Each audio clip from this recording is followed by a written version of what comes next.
Well, I think that you are the specialist in Arctic regions. On the Dr. R&D Hemmings. environmental concern polar regions, That's right. dealing with Antarctica.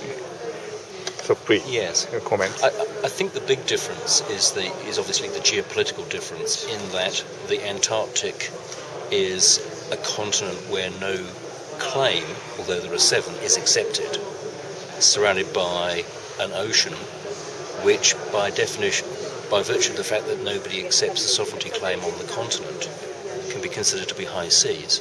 So you have a context that is inherently international in the way that you don't have in the Arctic. So in the Arctic, what you're trying to deal with is a series of territorial states with accepted territorial sovereignty, standing as coastal states and therefore prerogatives in relation to territorial seas, exclusive economic zones, so that the field left for formal international agreement is the very small high seas area at the centre of the Arctic basin.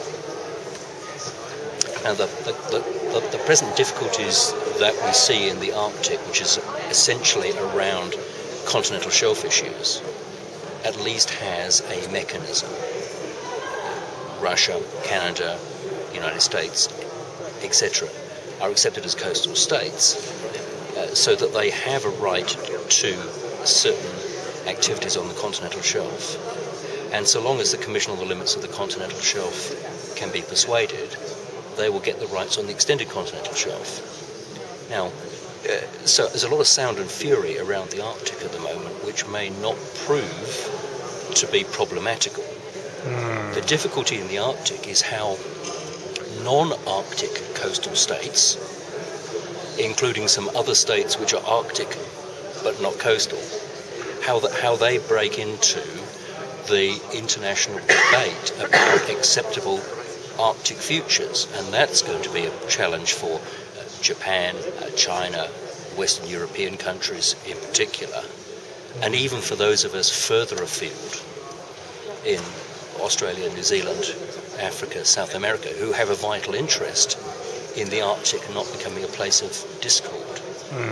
So it's very difficult to draw simple lessons from the Antarctic that you can apply in the Arctic. But I suppose one of them is that if one can build in the Arctic, even on an informal basis, some multilateral scientific and environmental forum, where at least non-Arctic coastal states are able to assert that they have a legitimate interest, and plainly we all do, in the change in sea ice and ice caps on the continental areas, then that might provide one mechanism for greater interest. But I mean, I think all the indications are that the 5 Arctic coastal states are very resistant to the development of a new multilateral regime in the Arctic, certainly of the sort that we have in the Antarctic. And I should say that in the Antarctic, although we have a multilateral regime, it is also constrained. It is constrained by the fact that underneath it are the 7 territorial claimants in the Antarctic, who are very anxious not to allow multilateralism to run away with the regional regime in the Antarctic.